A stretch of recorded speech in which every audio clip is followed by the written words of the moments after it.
RTI media. నమస్కారం. వార్తలకు స్వాగతం. ముందుగా ముఖ్యాంశాలు. టీడీపీ కార్యకర్తలతో సీఎం చంద్రబాబు నాయుడు సమీక్ష సమావేశం. కార్యకర్తలకు దిశానిర్దేశం.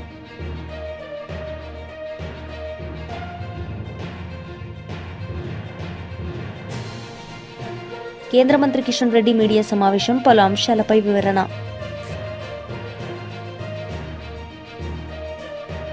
టీడీపీ కార్యకర్తలతో సీఎం చంద్రబాబు నాయుడు సమీక్ష సమావేశం నిర్వహించారు. ఈ సందర్భంగా కార్యకర్తలకు దిశానిర్దేశం చేశారు. ఆ రోజుగానే కరెక్ట్గా యాక్ట్ చేసి మొత్తం రికార్డులన్నీ సీజ్ చేసి దోషులందరినీ జైల్లో పెట్టుంటే మనం ఓడిపోయేవాళ్ళం అని అడుగుతున్నా. ఆ రోజు సునీత వివేకానంద రెడ్డి కూతురు పాపం అమ్మాయి నాకు అనుమానం ఉంది, మీరు పోస్ట్ మార్టం చేయమంటే పోస్ట్ మార్టం చేస్తే ఇది గుండెపోటు కాదు గొడ్డలి వేటని పోస్ట్ మార్టంలో చెప్తే సాయంత్రానికి నాటకాల రాయుడు నాటకం మార్చేశాడు. మా నాన్న చనిపోయాడు, ఇప్పుడు బాబాయ్ ఉన్నాడు, బాబాయ్ని కూడా చంపేశారంటే ప్రజలు అన్నారు. నెక్స్ట్ డే మార్నింగ్కి నారాసుర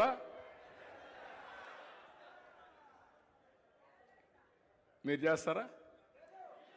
మీకు ధైర్యం ఉందా? తమ్ముళ్ళు?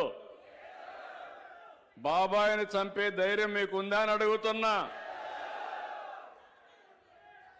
చంపేసి సీఎం మీదో మీ ఎంపీ పైన మంత్రి పైన పెట్టగలుగుతారా అని అడుగుతున్నా మిమ్మల్ని. అలాంటి వ్యక్తిని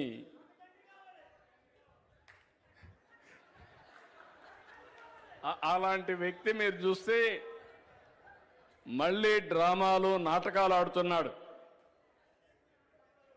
కోడికత్తి డ్రామా చూశాం.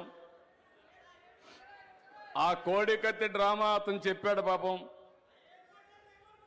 కానీ ఆ కోడికత్తి డ్రామా వేసిన వాడికి నరకాన్ని చూపించాడు, ఇంకా చూపిస్తూనే ఉన్నాడు. అదే మరి గులకరాయి మొన్నే ఇంటి దగ్గర మీరు చూస్తే అగ్ని ప్రమాదం అన్నారు. నేను కూడా ఆలోచించా, అగ్ని ప్రమాదం అంటే చాలా జాగ్రత్తగా చూసుకోవాలి, మళ్ళా గొడ్డల వేటు కాకూడదు అని నేను ఆలోచించి ఏం జరిగిందో కనుక్కోమంటే ఏమి సాక్ష్యాలు రావు. వాళ్ళ ఇంట్లో సీసీటీవీ కెమెరా ఉంది.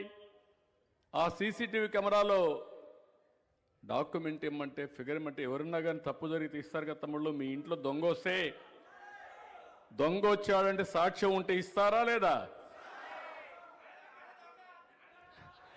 ఏం చెప్పాలి? నిన్న పోయాడు, పొదులకి వెళ్ళాడు.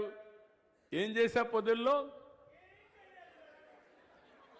కాదు, పోయింది పొగాకు రైతుల్ని పరామర్శించడానికి.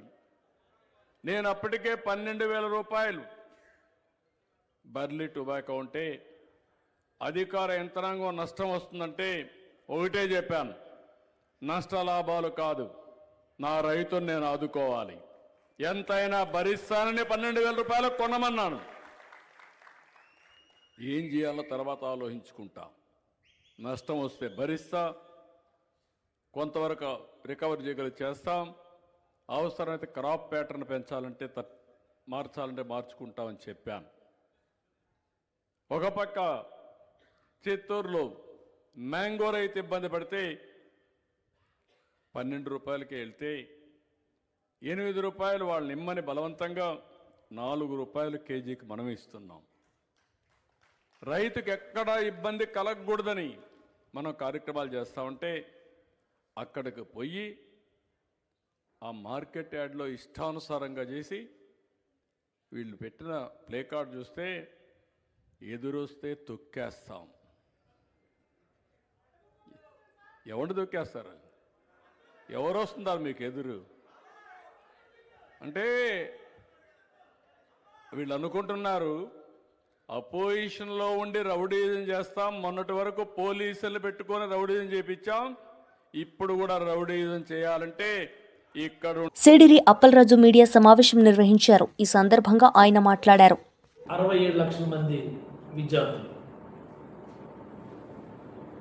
I don't understand. Where do they got this 67 lakhs of figure? ఈ 67 లక్షల ఫిగర్ అనేది ఎక్కడి నుంచి వచ్చిందో తెలియదు అసలు. ఇది చాలా ముఖ్యమైనటువంటి అంశం. ఎందుకు ఈ మాట చెప్తున్నానంటే, ఈ భారతదేశంలో ఉన్నటువంటి అన్ని రాష్ట్రాలకు కూడా యూడైస్ ప్లస్ అని ఒక అప్లికేషన్ ఉంది. గవర్నమెంట్ ఆఫ్ ఇండియా దాన్ని మెయింటైన్ చేస్తూ ఉంటుంది. యూడైస్ యాప్ అంటే పాఠశాలల్లో జాయిన్ అయినటువంటి డేటా, వాడి ఆధార్ కార్డు నుంచి, వాడి అడ్రస్ నుంచి everything will be recorded. UDISE plus డేటాలో చాలా చక్కగా రికార్డ్ అయి ఉంటుంది. ఈ యూడైస్ ప్లస్ డేటా ప్రకారం చూస్తే 2023-24 గాను 2023-24 87,04,414 మంది. నేను డైరెక్ట్గా యూడైస్ సైట్లోంచి నేను మీకు చూపిస్తున్నాను. 87 లక్షల పైబడి 23-24 అకాడమిక్ ఇయర్ గాను గవర్నమెంట్ ఆఫ్ ఇండియా అఫీషియల్ సైట్లో ఉన్నటువంటి. మరి అలాగే 22-23కేమో 86 లక్షలు చూపిస్తుంది. 21-22కేమో 82 లక్షల పైబడి చూపిస్తుంది. 20-21కేమో 84 లక్షల పైబడి చూపిస్తుంది. 19-20 కాదు 83 లక్షల పైబడి చూపిస్తుంది. 19 దగ్గర ఎందుకు ఆగానంటే అప్పుడు మనం జగన్మోహన్ రెడ్డి గారు ముఖ్యమంత్రి అయినటువంటి సమయం. 19-20లో 83 లక్షల పైబడి యూడైస్ ప్లస్ డేటాలో ఉన్నటువంటి దిస్ ఇస్ ది డేటా. ఇవన్నీ డేటాలను కాదని ఈ 67 లక్షల డేటా ఎక్కడి నుంచి వచ్చింది మీకు? Where did you get this information? 67 లక్షల మంది పిల్లలే ఉన్నారని అంత బలంగా మీరు ఎలా చెప్తున్నారు? ఇక్కడ ఇంకో గమ్మత్తైన విషయం ఉంది. జగన్మోహన్ రెడ్డి గారు 19 మే 30 అంటే జూన్ మాజీ మంత్రి కేటీఆర్ మీడియా సమావేశం నిర్వహించారు. ఈ సందర్భంగా ఆయన మాట్లాడారు. అన్నిసార్లు వస్తా అని చెప్పిన పొద్దు నుంచి 9 గంటలు ఒకటే క్వశ్చన్, అటు తిప్పడుగుడు ఇటు తిప్పడుగుడు, తిరులమరలేసి మరల తిరలేసి అడిగిందే అడిగి నేను కుల్లా చెప్పిన ఇప్పుడే హరీష్ రావు గారు చెప్పినట్టు ఈడికెళ్ళి ఎట్టి పరిస్థితుల్లో ఫార్ములా ఈ రేస్ పోవద్దు అని చెప్పి మొదటి సంవత్సరం విజయవంతంగా నిర్వహించిన తర్వాత రెండో సంవత్సరం కూడా ఈడనే ఉండాలి అని చెప్పి ప్రభుత్వ పరంగా విధానపరమైన నిర్ణయం తీసుకొని మరి కొంత డబ్బులు చెల్లించినాం. ఒక్క రూపాయి కాదు కదా, ఒక పైసా కూడా అవినీతి జరగలేదు. ఈడికెళ్ళి పైసా పోయింది, అక్కడ ఉన్నది, ఇలా అవినీతి ఎక్కడ ఉంది అనే అవినీతి నిరోధక శాఖ అధికారులను అడిగినాం. సమాధానం లేదు. బెబ్బెబ్బే ఏంది అంటే ఫైల్ ఇటు పోయిందా, ఇటుకెళ్ళి పోయిందా, నువ్వు కుడి చేపులకి వెళ్ళి ఇచ్చినావో పైసలు, ఎడమ జేబులకి వెళ్ళి ఇచ్చినావో పైసలు అని చెప్పి పనికిమాలిన ప్రశ్నలు తప్ప, చిట్టినాయుడు రాసిచ్చి పంపిన ప్రశ్నలు తప్ప ఏమీ లేదు విషయం.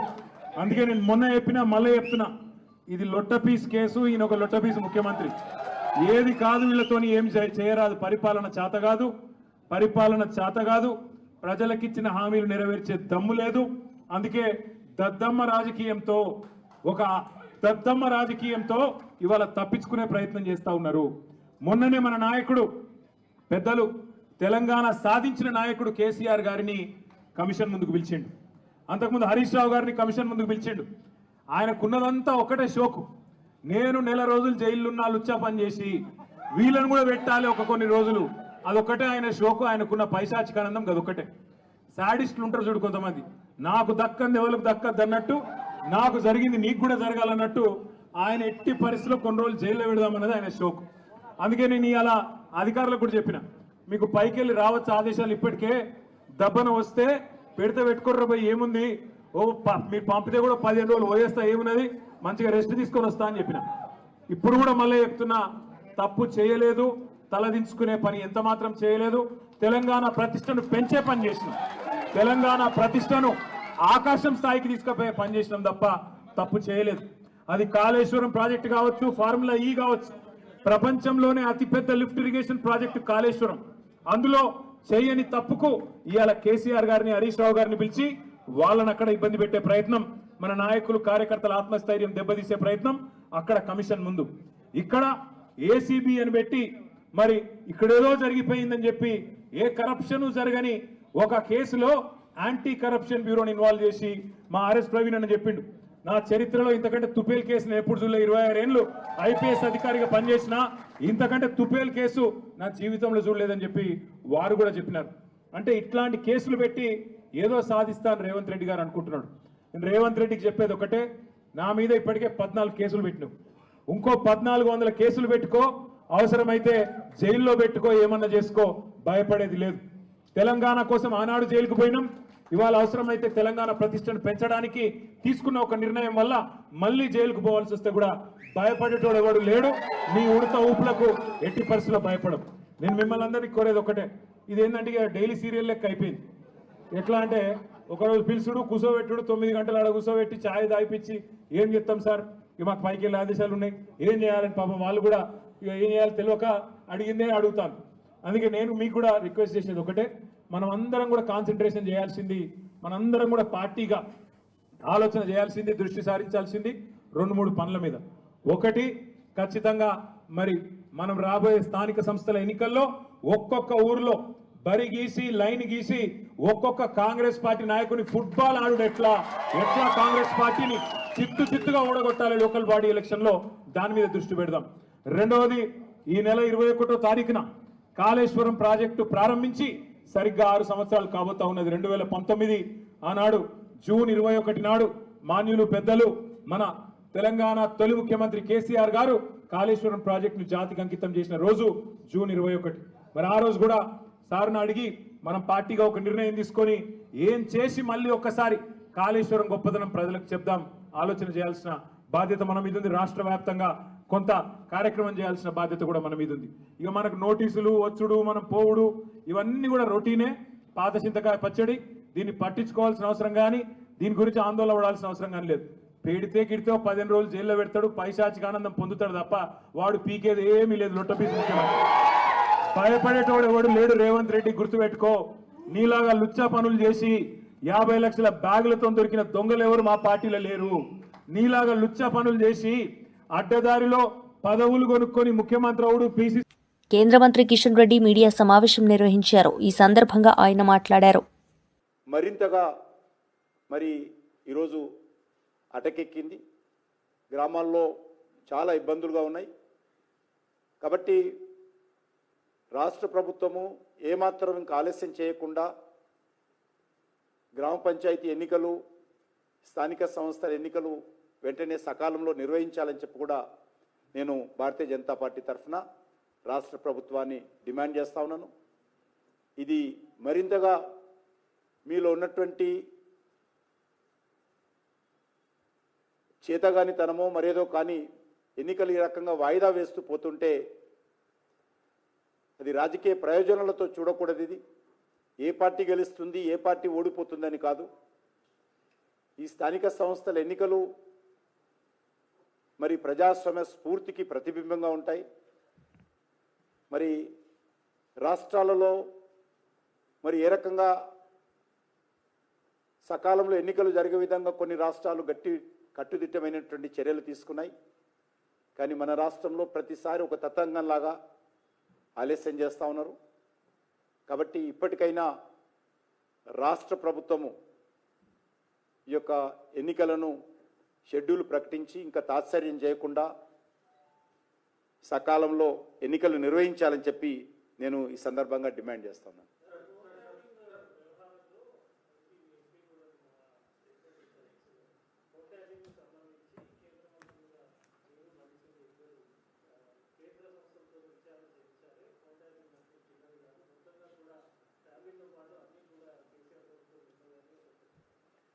మేము మొదటి నుంచి కూడా ఈ విషయం చెప్తా ఉన్నాము. చివరకు భారతీయ జనతా పార్టీ తరఫున ఫోన్ ట్యాపింగ్ వ్యవహారంలో రాష్ట్ర హైకోర్టు కూడా వెళ్ళాము అఫీషియల్గా పార్టీ తరఫున. కేసు హైకోర్టులో పెండింగ్లో ఉంది ఇప్పటికీ. కాబట్టి ఇప్పటికి కూడా మేము కోరుతా ఉన్నాము, గతంలో ఇదే కాంగ్రెస్ పార్టీ ప్రభుత్వము ఫోన్ ట్యాపింగ్ వ్యవహారంలో కానీ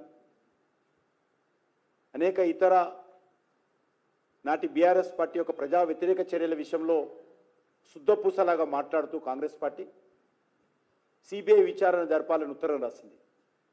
మరి ఈరోజు ఆ శుద్ధపూట మాటలు ఎందుకు పోయినాయి? ఈరోజు ఎందుకు గతంలో చెప్పినటువంటి మాట ప్రకారము కాంగ్రెస్ పార్టీ అధికారంలోకి వచ్చిన తర్వాత ఈ అంశం పైన సిబిఐ దర్యాప్తుకు ఎందుకు అడగడం లేదని నేను ఈ సందర్భంగా ప్రశ్నిస్తున్నాను. ఖచ్చితంగా మాకు పూర్తి విశ్వాసం ఉంది రాష్ట్ర న్యాయస్థానం. మరి ఎందుకంటే గతంలో ప్రభుత్వము రాష్ట్ర హైకోర్టులో ప్రకటించినట్టు, హైకోర్టుకు సూచించినట్టు న్యాయవాదుల ఫోన్లను కూడా ట్యాపింగ్ చేసినట్టు వార్తలు వచ్చాయి. అనేక మంది వ్యాపారస్తుల ఫోన్లు ట్యాపింగ్ చేసినట్టు వార్తలు వచ్చాయి. అనేక రకాలుగా మరి సినిమా నటులు, ఇతర ప్రముఖుల యొక్క ఫోన్లు కూడా ట్యాపింగ్ చేసినట్టు వచ్చాయి. చివరకు మా ఆఫీసులో పనిచేసేటువంటి సిబ్బంది ఫోన్లు కూడా మాతో సహా అనేక మంది మా పార్టీ నాయకుల ఫోన్లు కూడా ట్యాపింగ్ చేసినట్టు మరి ఈరోజు రాష్ట్ర ప్రభుత్వం హైకోర్టుకి ఇచ్చినటువంటి నివేదికలో మనం చూశాము.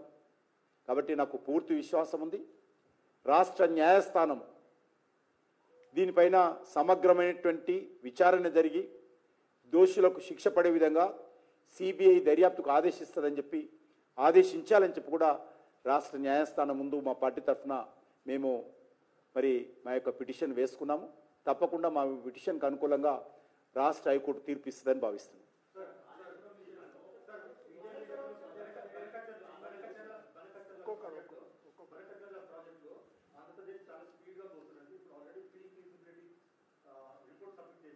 వార్తలు ముగించే ముందు ముఖ్యాంశాలు మరోసారి. టీడీపీ కార్యకర్తలతో సీఎం చంద్రబాబు నాయుడు సమీక్ష సమావేశం, కార్యకర్తలకు దిశానిర్దేశం.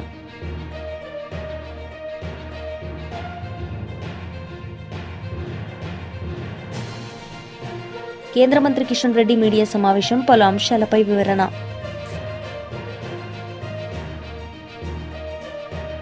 ఈ వార్తలు ఇంతటితో సమాప్తం. తిరిగి ప్రసారమయ్యే వార్తల్లో మళ్ళీ కలుద్దాం. అంతవరకు సెలవు. నమస్తే.